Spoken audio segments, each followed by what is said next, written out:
it usually has something to do with like some sexual nuance or something to do with an ex. I've witnessed this happen. So we're playing the game, this card game, and I won't mention which one it is because I don't get free exposure on this show unless they pay me. Oh, that's good to know. I'm glad I kept my mouth shut. I was just like, a card game. Yeah, well, I mean, if you have an affiliate, like, we'll drop your link. That's the thing. Someday, like, that's the thing is, like, whenever it happens, we'll drop it in this video. Definitely. Like, you're sure. I would recommend you consider who we're talking about because it's made by psychologists and it was well designed so much that we can't play it anymore because our values. Any of those where you're like, we don't think that way. So how are we going to answer? Yeah, there's some question games that I've played that I'm like, this isn't a great question. But to bring that back around, I was playing one of the games and it asked a sexual nuanced question. And it had to do with how many times you've had sex. And it meant like, just like, had sex like in general in lifetime, not how many partners.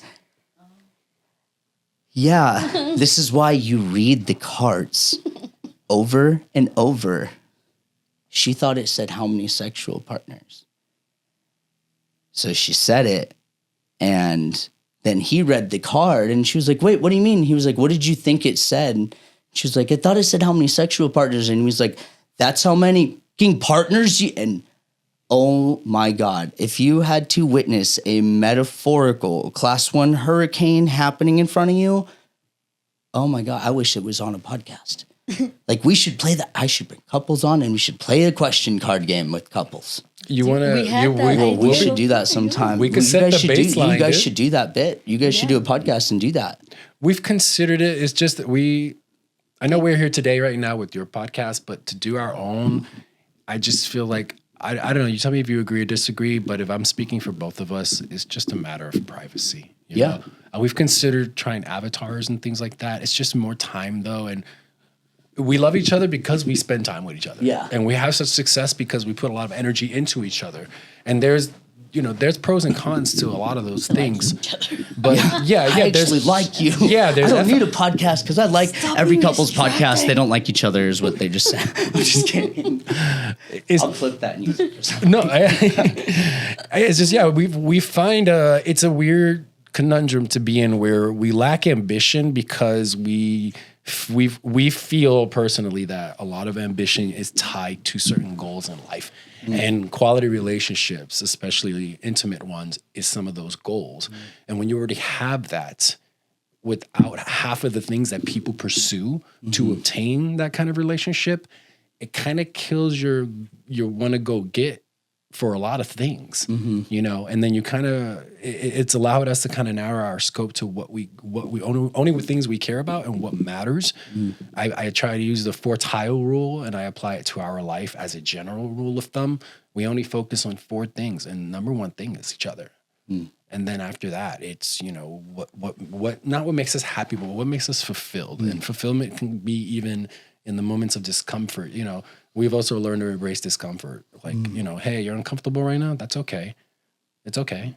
Like validating the feelings that are there. Yeah, absolutely. Absolutely. I need to be fucking pissed right now for about probably, if it's a day, I'm sorry, but I promise you, it'll be worth the wait. But it's more worth the wait than trying to antagonize or force situations or you answer me now. Yeah, what's wrong? What's on your mind? Yeah. Talk. And it's like, and that's part of our language. Yeah. Like, if I tell you I need space, trust that I need space. And also trust that I'm not going to go fuck around. Yeah. I'm going to actually take the space to reflect because I want to come back to you. Once again, it's like, I do like you. You can love the person all the time. Love is easy.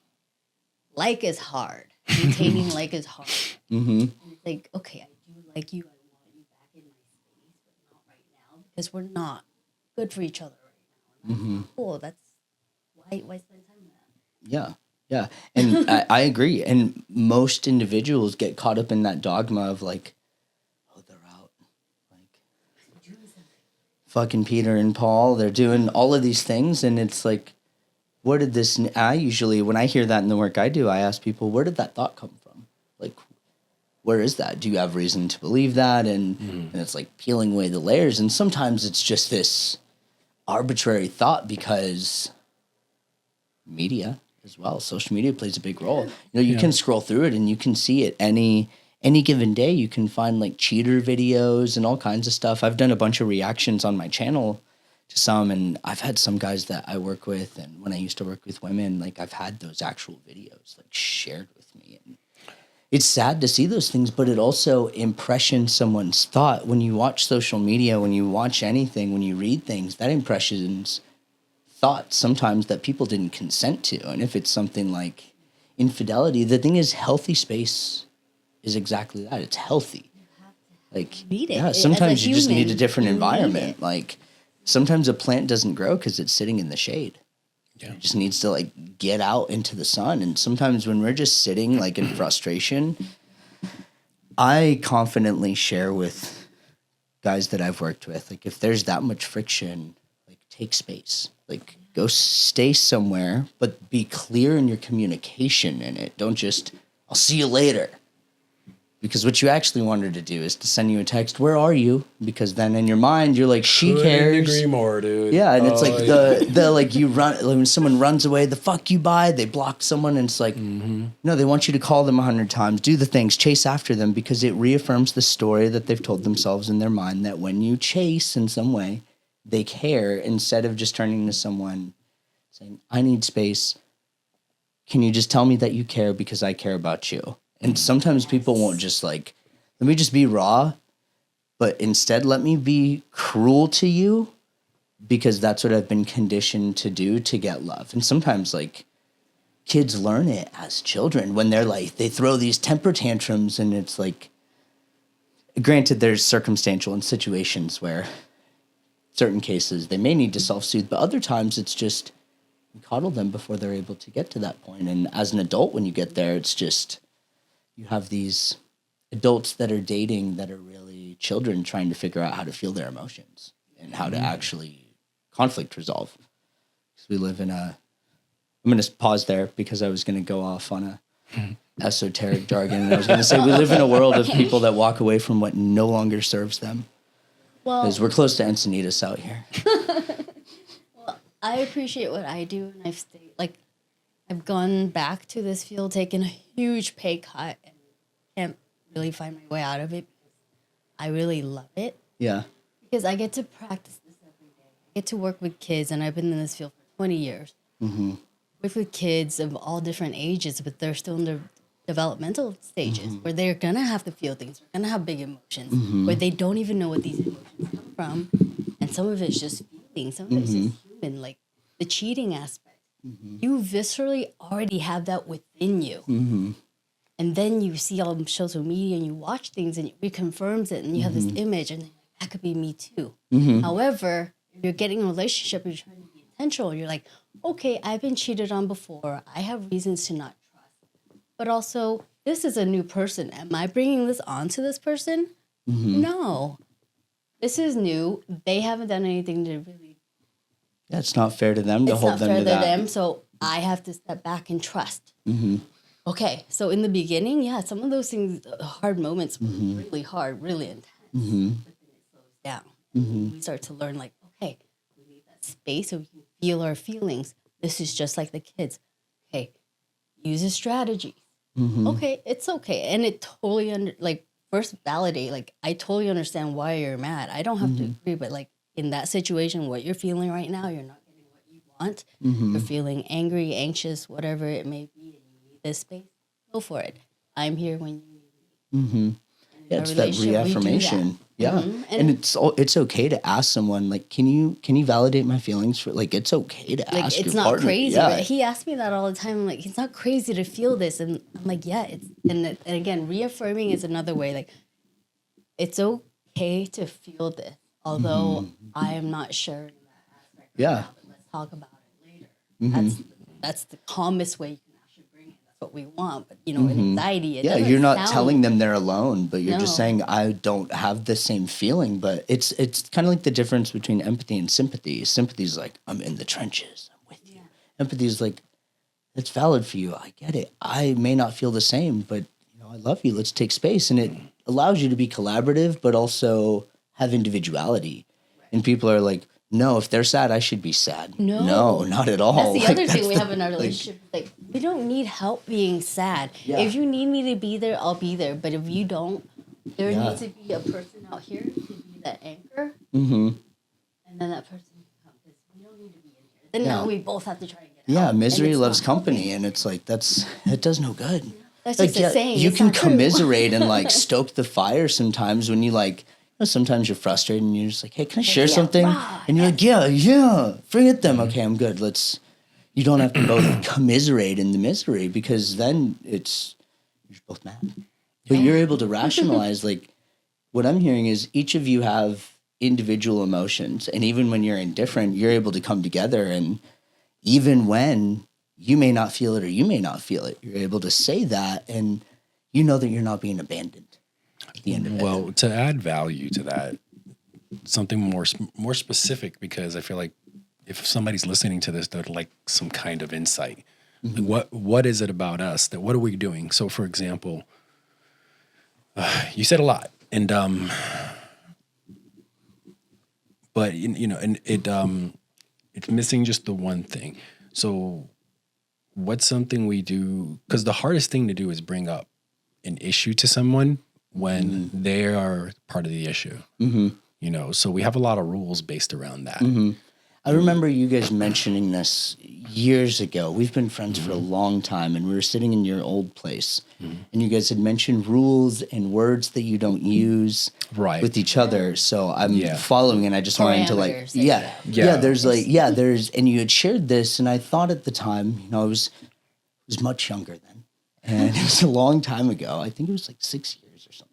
Yeah, It's been refined over the years. It's been a long time, over and over again. But in that, like, you guys have always had a grid, and I'm just like future pacing for like people listening to this. Like, it's evolved over time. Absolutely. Like, you guys didn't. This is the way. If we go out, like, that's, and most people think like it's not the way it was, and it's like maybe it's meant to evolve and like transition. That has like, to grow too and shift. Something we had this conversation recently. For anybody who gets married and they're expecting their person to just be done. You show up, I marry you, you're done. Like, you should never change, you should never evolve, and let alone here's the stupidest part, that you as the person should never also change or evolve. Like me, and it's like, oh, I should always be that guy you met. Hey, thanks for picking me. I appreciate it, but God help me if I was still that guy. And not shitting on myself, but I've grown. Yeah. And I rejoice for that. I'm not gonna. You also have a growth mindset. I think this is something. true, I believe that's a value you both share. Like, we do. Because since I've known each of you, you both have like continued on your paths and like done more things in your life. And like, there's some people we know in our circles that have not.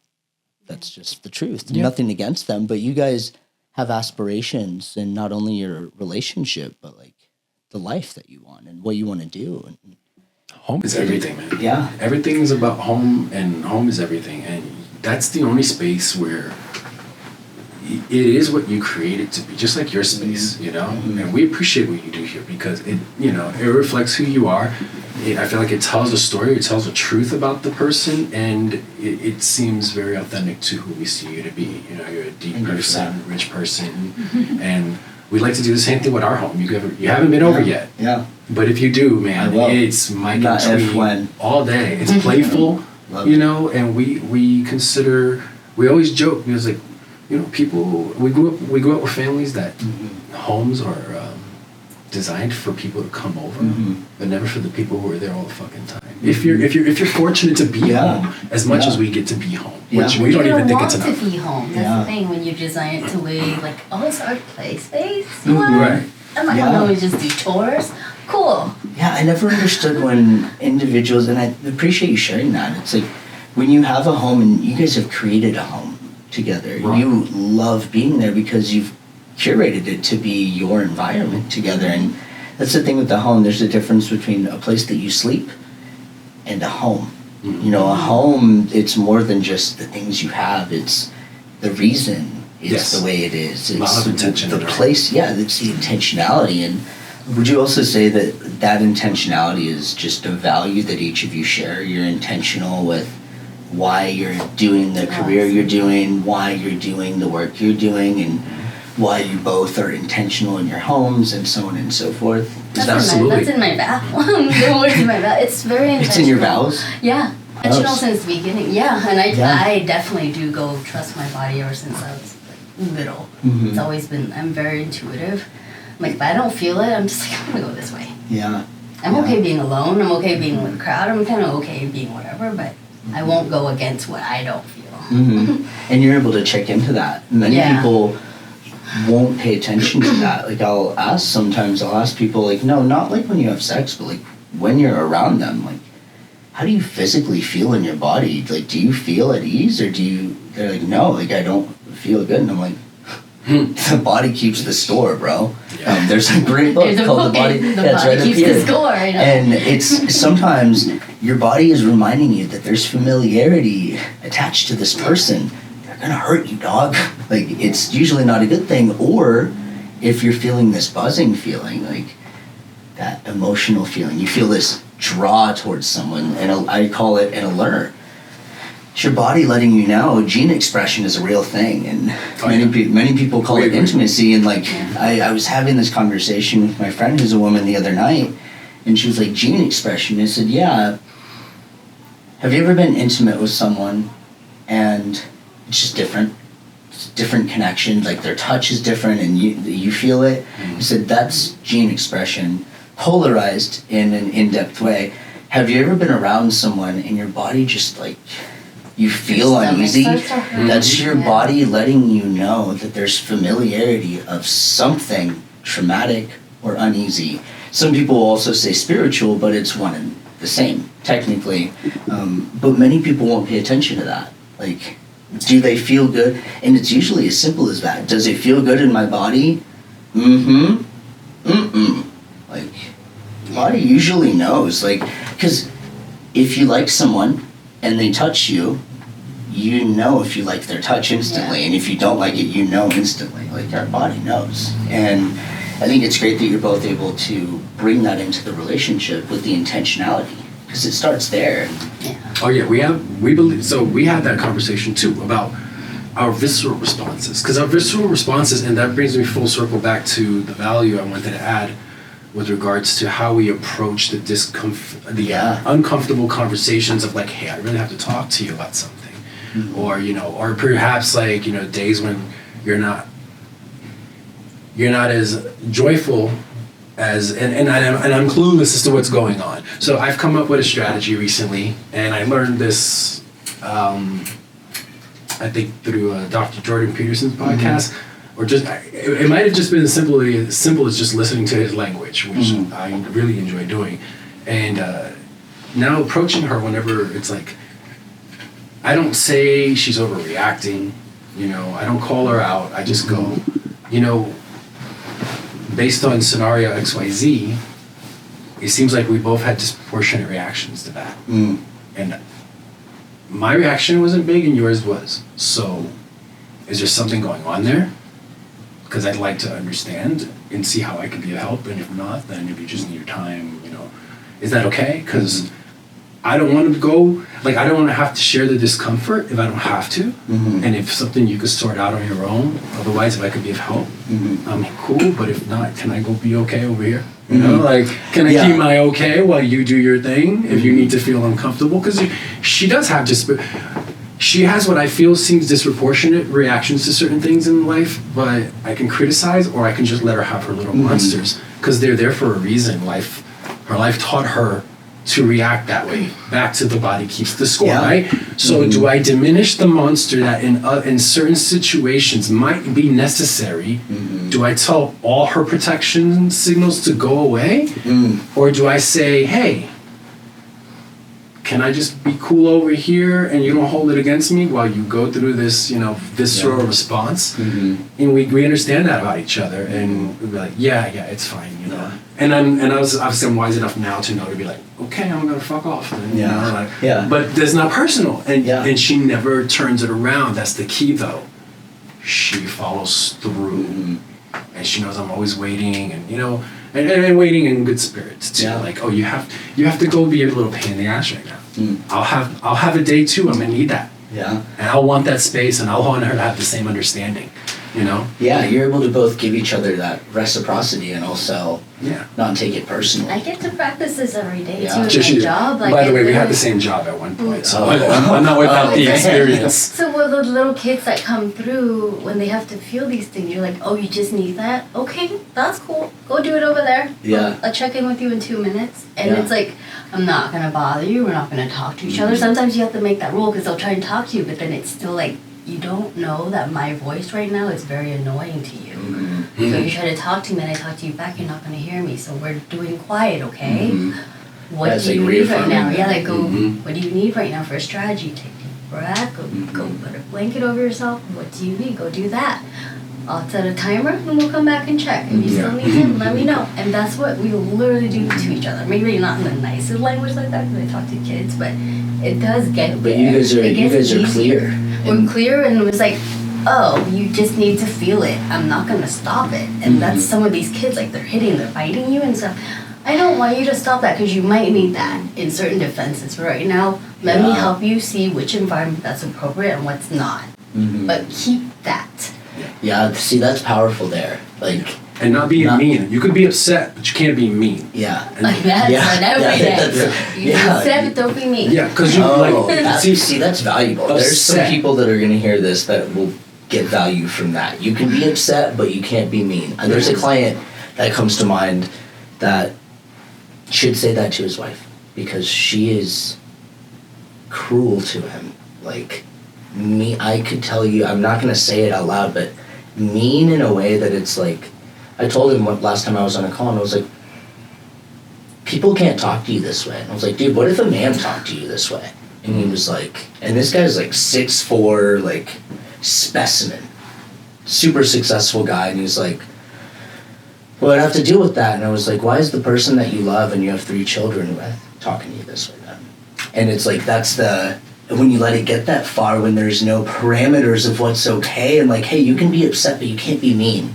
And that's the antithesis of what I was sharing with him. And I said, she can be angry, but she can't be mean to you. You're not a punching bag. Just because you're her husband does not mean you need to carry all her shit. Like that's, and many people lose sight of that. This is your partner that you love. Yeah. You deserve to give them like some compassion through clear communication, not this like, I'll talk to you later. Yeah, and you don't have to lose yourself. That's the Yeah. thing. That's where you can be upset, but you can't be mean. Like you don't have to lose yourself by holding it in and not being upset because that's not normal. That'll Yeah. blow up at some point. Yeah, for and it's like the sure. stomping around. I see the stomping. I see the Like, okay, anger. do you want me to respond to that or you just need space? Because there's that. There's people who showboat that they're mad, but then you ask them what's wrong, like, nothing. They just want you to keep asking, and Yeah, I 'cause can't they handle want- that. yeah, I we can't. both can't, so we talked about that. Yeah. Don't. If you tell me you don't need help, I'm going to give you space respectfully. If you need me to come back, I will. But don't play. just to be clear, the space. So we can even break down the strategy further. Yeah. The space is for the visceral response, that that part of your shitty personality that you can't control that everybody has, And again, when it comes to things that come across as disproportionate to the other person, they're not having the same response. It's like, oh, okay, something's going on over there. If you can't be of help, remove yourself kindly and let the other person know you're still on their side. Now, it doesn't always need to be words, because here's what will happen. I'll use myself as the example because I've been the example many a times in this situation. If I'm pissed at something, and I've made it known that, hey, I'm just gonna need some space. If it's visceral, I'm like, we have the whole safe word, like, no, stop. Like, this ends right now. We're not gonna say anything good to each other. Let's walk away. So you guys have like there's a word. Yeah. Like, if the word is said, it's And like the. It always requires some refinement, but we've found more refined ways nowadays, and also we've also giving each other the space to have those dark moments and not seeing it as a flaw in the other person's character, because we'd be a hypocrite. Period. Yeah. Like without Yeah. without no question. one's perfect. No one. No one Yeah. is a saint at Right. all. And it's not her fault because she has a vagina and I have, Yeah. none of these Yeah. stupid fucking things. Yeah. You're just a stupid fucking human being. Get over it. Right. And then so when I'm ready to start being around her again, I don't start talking to her. I go and I honor my relationship. I honor the values that we share, and I start doing simple things. If the trash needs to be taken out, I start taking out the trash. If the house needs to be cleaned up, if it's almost dinner time, maybe I wasn't so happy with you that morning, right? But you still come home to food. I honor her in the ways that show that even if I'm not the happiest with you, maybe I don't have anything great to say to you, but I'm going to still show up where it matters, good or bad, like discipline. Yeah. Do the thing you don't like. Yeah. You're not going to give the person you love contempt just because you guys are indifferent. Right. Yes. Like, I still care and I want to Yeah, be you're not trying here. to teach her a lesson because you guys Yeah. are upset. And Thank people you. do that. And it's Yes. like, what? And They don't Why? That's been our contract, Yeah. and that has saved us. I feel like that's a huge part of what has kept minor little earthquakes to keep them from going into huge freaking explosions because It's consistency. Yeah. You can be consistent even when shit's on the rocks. Yeah. And if someone can be consistent when like there's individuality and you're taking space and you can still follow through on the responsibilities and the nuances that are really the things I say, I'm still here. Yeah. Like we matter. Yeah, Because hey, if I start I'm not doing, abandoning you. I'm not Like, I'm doing still with you. I'm not Yeah. abandoning. Also, That's we it. don't go out. Like we get upset. There's no like I used to have to go, but I had reasons, and it took a long time for her to get used to it. But when I understood that my reason for escaping off into the car was because I grew up without any personal space. I didn't have a bedroom growing up. Yeah.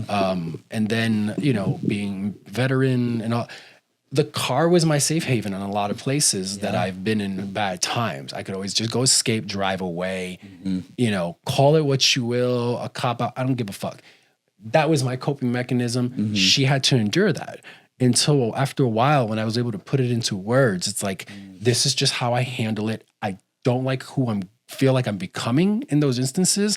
Please just let me have the space. No, I would drive a block away. I wouldn't even go far. It was just to get away from that energy. Yeah. But to you can change. synthesize it then. Right. Yeah. Right. I couldn't because I was too busy being upset and ruminating. And that's what she would be afraid of. But with the time and the positive reinforcements that she was there for me, I started finding new approaches because she would respond well to them, which then allowed me to repeat them. We don't repeat anything that doesn't receive positive reinforcement, period. And I didn't grow up in that kind of situation. She's probably one of the very few people, and I have fucked up some situations in my life where I was receiving it but didn't recognize it or didn't have a replacement strategy or behavior for it. And I paid the price, and so did others. And I've learned from that, though. Yeah. Otherwise, I wouldn't have the relationship I have today. And we talk about those hard, and they're not even hard. It's more like you had to go through that to be who you are. Yeah. I don't care. Yeah. Whatever it was, as long as you're not on the run. Yeah, I would never change your past. Yeah, because I love who I have here with me today, and that's one of the things I ask someone when I get to know someone. When I was going through the dating world, I would ask someone, "What did you learn from your last relationship?" Yeah, they err on the side of caution with the ones that are like, "He did this and who did this," and I'm like, I am very forthright with people, and I'll be like, what did you do? Yes. Like, I'll straight up ask someone, what did you do in the relationship? Oh, well, I did this. No, like, you were a saint. No. If we were to call your ex, and like, because I'm genuinely curious, because what I want to hear is like, what did you actually learn? Because just because it ended doesn't mean that you were excluded from anything going wrong, unless you just are terrible at picking people, and you just picked a horrible person, and that actually just says more about you than anything. Yeah, you're still the common denominator. But it's like, what I'm hearing is you each were able to like see the things that you learned from the past and also come together, and you were able to have compassion, and you were able to also lean in, because I can relate to that. Like I didn't have my own room until I was emancipated at 15, and then I had a room where my bed touched all four corners. And I thought I made it then. And so this home was like a dream, and the dream continues expanding, and I don't have them up here, but all the journals that I bless you. I have these journals that I've written since I was 17. And there's things that have happened that I've like written about that have literally specifically, like working for TEDx, I wrote about that in 2012 and it happened in 2014. Like I have this all in journals, like written with the date and everything. And in it, there's nuances of relationships where I've like mentioned like certain lessons I want to learn and really like embody. And it took knowingness, but it also took recognizing that retreating, I also used to go to my car, even when I had like an apartment with a partner. Like, and I didn't know what else to do because the only time I ever saw a conflict with my mom, she would storm off anytime I would try to have like a clarifying conversation. And this is then.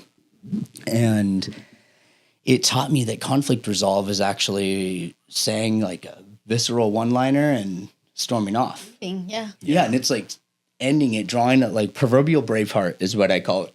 You draw a line in the sand, like you're ready for war, and then you storm off.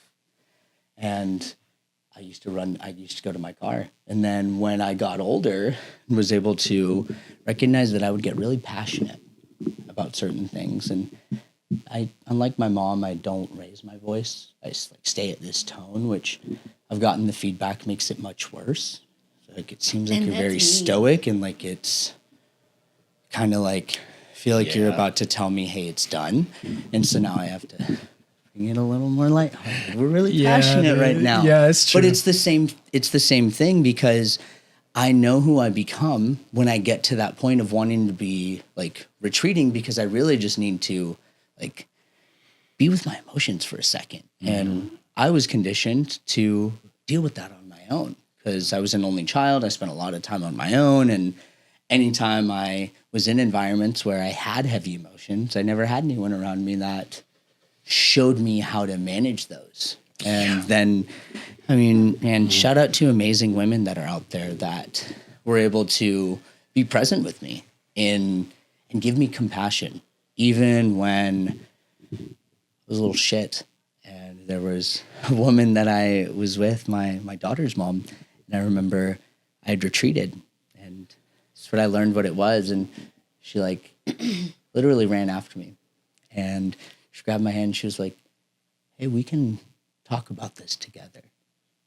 Like, come sit. And it was the first time I had someone like compassionately say something like that. And it felt like there was a different part of me that was connecting with that.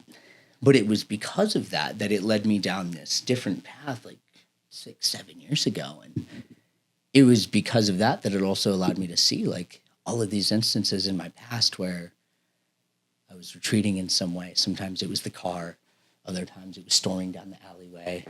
And then I won't say the other things because this will be public online. No, it's fair. And you know, there's so many different forms We of all it. retreat though. I ran up a tree a lot. I mean, I climbed a lot when I was little because that was the only way adults won't follow you. Mm-hmm. So that was my privacy. Minutes, by the way. And so that when the storming off of the car thing, that would actually be a trigger. And I had to work with that. Like, okay, it's your trigger because it seems like giving up. Mm-hmm. But also, like, this person needs a space. So it's just that talk back. So in the beginning, it's hard, but then it gets easier when you're like, okay, the person comes back. I trust this person. And it takes both sides. That's a reinforcement. Like, you can go and come back and still be focused, not try and, like, brush it off. Or or go mess around and they come back and you're like, hey, it's okay again. No, I trust you, so okay, go. Yeah.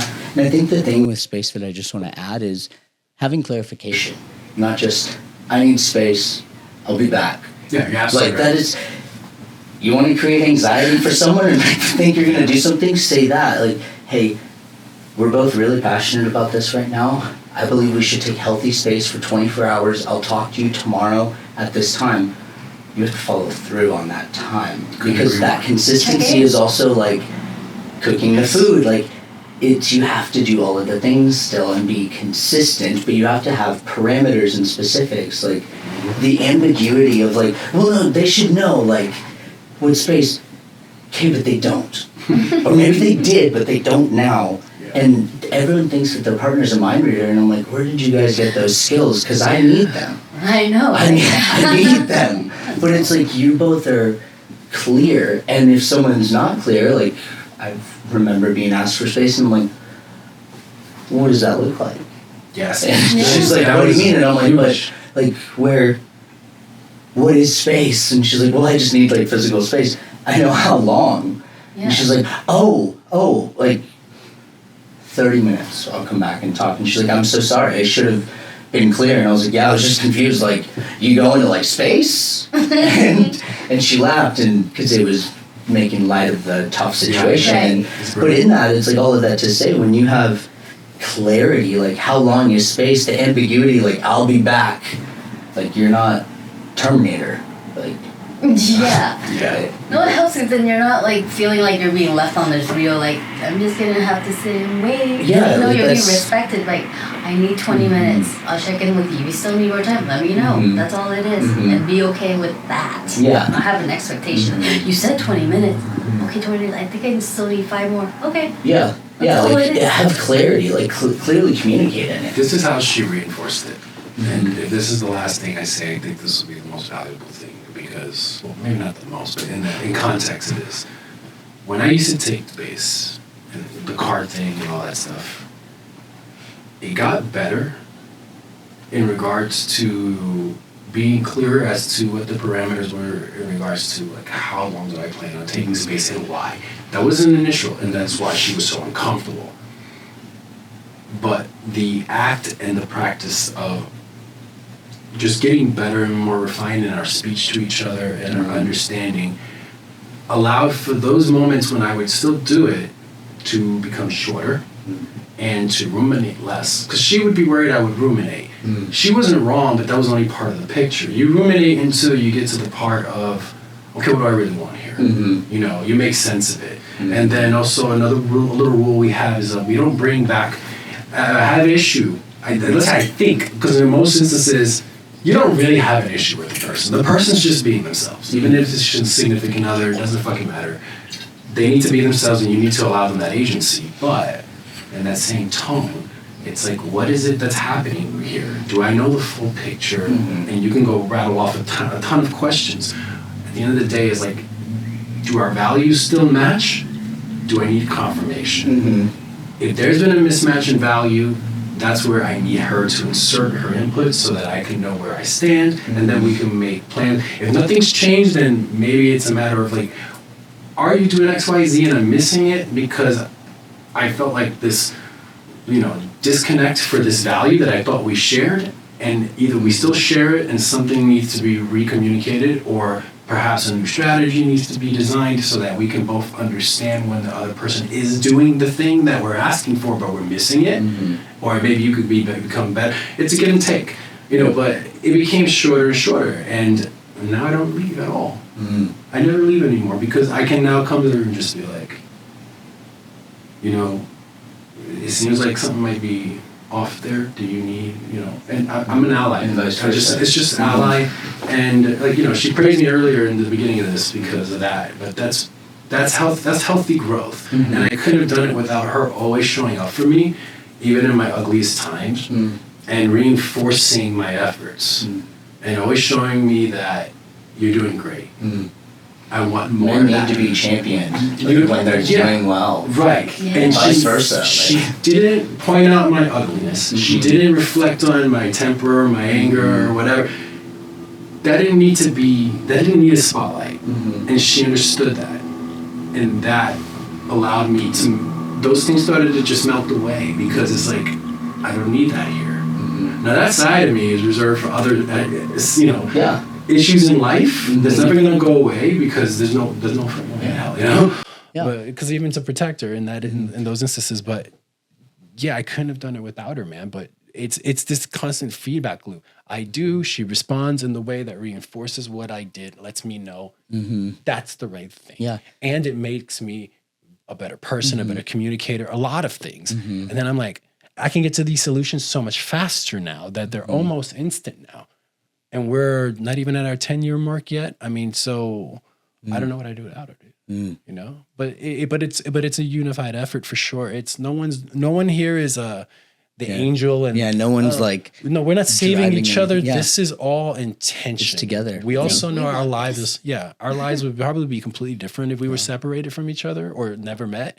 We understand that those would take different paths, and that's not a personal thing. Like, oh, would your life be different without me? Yeah, motherfucker, probably. Yeah. Like when people ask that, if you were single, would you date this Starburst rapper? Like that's another rule we don't do. Why do you ask this arbitrary question? You're looking at one of the only women in the world who I don't know, but she doesn't ask me hypotheticals like, would you love me if I was a fucking worm? I did that. Like, would you love me if I was a worm? And if she does it, I know she said 1,000% goofing I'd be off. like, am I a worm? He's like, show me the worm.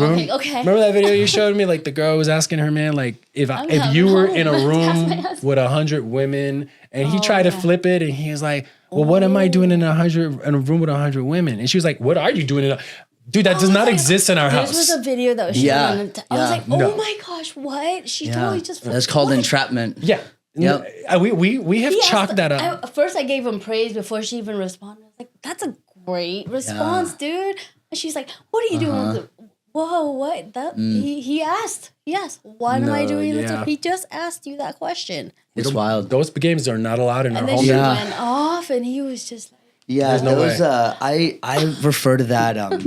I was sharing this with a friend last night, and she said that she was someone that is a lot to handle. I said, I don't think you're a lot to handle. I think that you have elegance and respect for yourself, and you hold yourself to a high standard. I don't think you're a lot to handle. I know women that are a lot to handle. They're like a metaphorical bowl. And here's the truth. Like, it's fine. Like, you can be you, but no real man is going to want to come home and tame a bull because you're not actually a lot to handle. You're an energy suck and you repel good men, but you believe you're a lot to handle. And really the men that those women end up with are the meek people pleasers that end up becoming my clients in the end of it. And the thing is, in those instances, like, they have to, what I say is called be the man. Like, you have to reaffirm, like, you can't talk to me this way. You cannot treat me this way. If you're in a relationship, like, that's not just how it goes. But I know many men that fall in those categories. It's sad. I can't speculate on how men get to those spots. I've been in some short stint, like, dating kind of relationships where I've had some women come at me aggressively. Yeah, dude, I am not the one, like, I can't. There was a phase of my life where when I was really young, I wasn't chosen because I was really overweight, really out of shape. And then I grew up, and then I got successful, and then I had something that everyone wanted and was chosen a lot. And you got to see the, like, ugly side of people and many different, like, polarities. And this is probably going to sound horrible, but I wasn't like a gigolo or anything like that. But during that, I got to see the crassness of how some people can be. And also on the inverse, in the work that I do now, the things that people will do just to get their needs met. I've had a guy, literally, I'm going to change a detail. I had a guy that bought a woman a Tesla when he broke up with her because he was driving her to school. This was college. And he broke up with her because he felt bad that he couldn't drive her to school anymore because he broke up with her. So he bought her a Tesla. That's polarizing people-pleasing, like, in a large way. People-pleasing also looks like sending flowers to a woman after you've met her on a dating app because you've looked up her first and last name and found her address on Spokey. That's creepy. Dude, yeah. I've had guys share this in, like, one of my low-ticket communities, and I straight up filmed a loom, and I was like, bro, I'm going to say this once. You don't send flowers at all until you have a phone number, until you've been intimate together, and until you've and I listed a couple other nuanced things. Been to them home? Yeah, because, like, it's sad. However, some of these men, like, I say men because that's who I work with primarily. A lot of it, they watch these movies and they think it's what, like I saw one that had to do with the luggage tag of a woman that saw a man that was handsome at San Diego International Airport. I've had a woman do this similarly to me. Like, it was weird. But she got his phone number and sent him a text. And it went viral online because like now they're together. And I commented on the post and I said, if this is a man towards a woman, it would not be the same reaction. Yeah, this would be her. It doesn't matter even if they. And like as cute as that is, like I love a good romance. Like I love it. And this is coming from the guy that like I dated that woman that was Colombian, that we crashed a wedding together. It was great. I thought we were gonna get married. Then I came to your guys' house when I was brokenhearted, and you guys let me confide in you guys. You remember this? Yeah, this will be great. But in that, like, a lot of people are conditioned to like get their needs met in that, and it's sad. You know, it starts with flowers, then ends. It's sad, but it's familiarity in a lot of cases.